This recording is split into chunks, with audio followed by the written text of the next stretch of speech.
Two guys from Canada are making over $300,000 a year selling something you breathe for free every single day. And people around the world are actually buying it. What if I told you there's a company that takes regular air from the Canadian mountains, puts it in a can, and sells it for up to $32 per bottle? Sounds impossible, right? Well, meet Vitality Air, the company that turned the most abundant resource on Earth into $1 million business. But here's the thing that'll blow your mind. Their customers aren't just buying it as a joke. They're serious buyers from China, India, Mexico, and even the United States, and they keep coming back for more.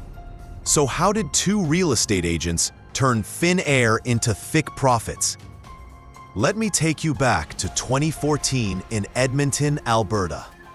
Moses Lamb and Troy Paquette were struggling real estate agents, watching their income disappear as the market crashed. Sitting in their office one day, they looked at a bottle of Fiji water and had what seemed like the most ridiculous idea in business history.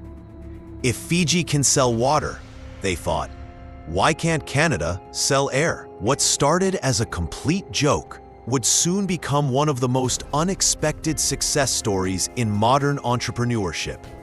Their first experiment? They collected air in a plastic bag from the Rocky Mountains and listed it on eBay for 99 cents. That single bag of air? It sold for $168. That's when they realized they weren't dealing with a joke anymore. They were looking at a real business opportunity. But here's where the story gets dark, and this is the part that explains everything. While Moses and Troy were breathing clean mountain air in Alberta, thousands of miles away in Beijing, China, something terrifying was happening. The air pollution had become so severe that breathing outside was like smoking cigarettes. Children couldn't play outdoors. People wore masks just to walk to work. The World Health Organization recommended air quality index should stay below 50.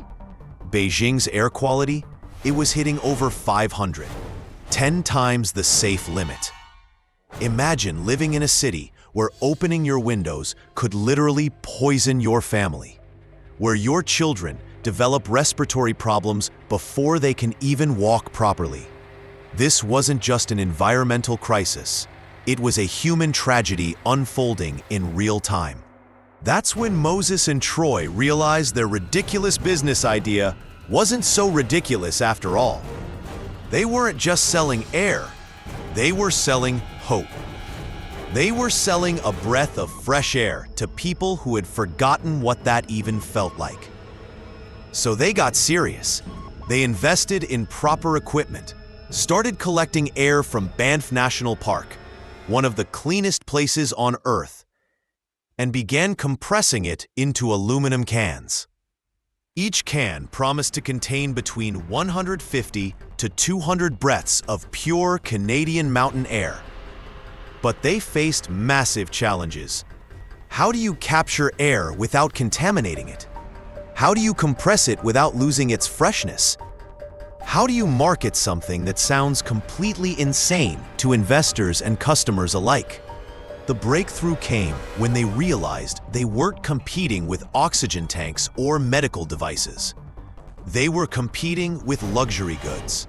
Just like people buy expensive bottled water when tap water is available, people would buy premium air when their local air was toxic. Their marketing genius was understanding the psychology behind their product. In China, Canadian air became a status symbol. It represented everything their polluted cities couldn't offer: purity, nature, health, and hope for a better life. Then came the moment that changed everything. In 2015, Beijing experienced one of its worst pollution crises in history. The air quality index hit a staggering 755, 15 times the safe limit. The city was basically unbreathable.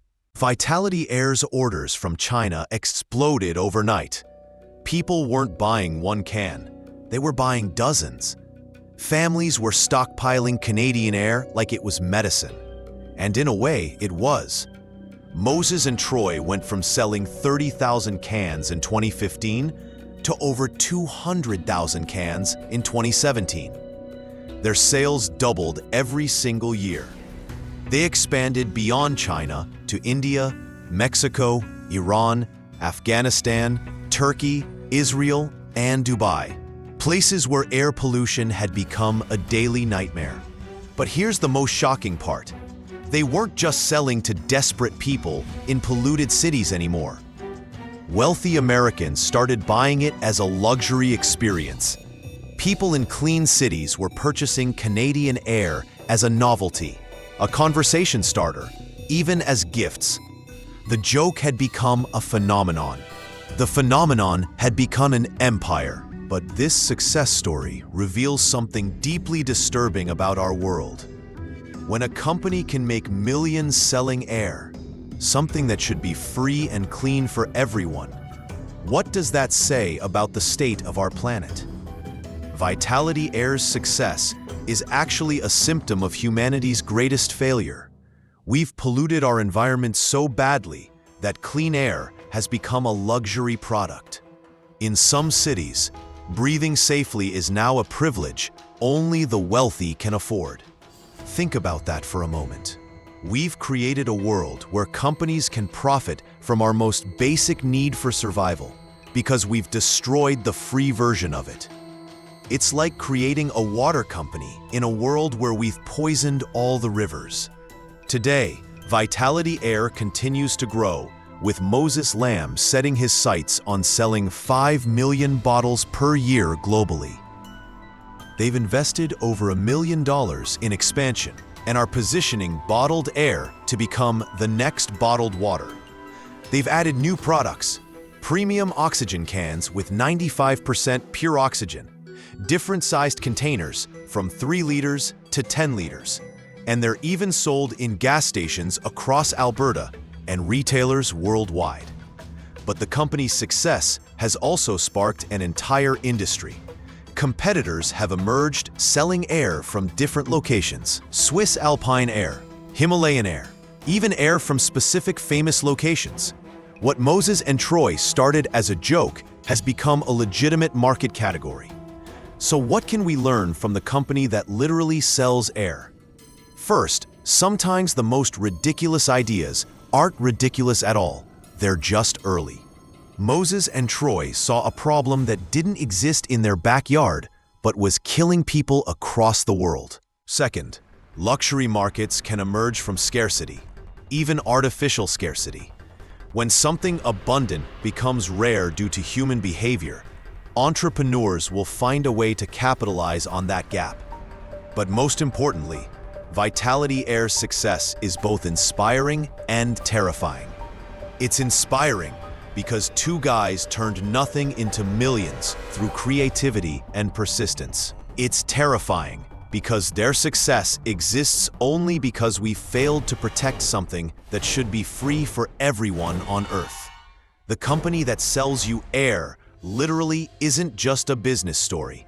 It's a warning about the world we're creating, and a reminder that sometimes the most basic human needs can become someone else's greatest opportunity.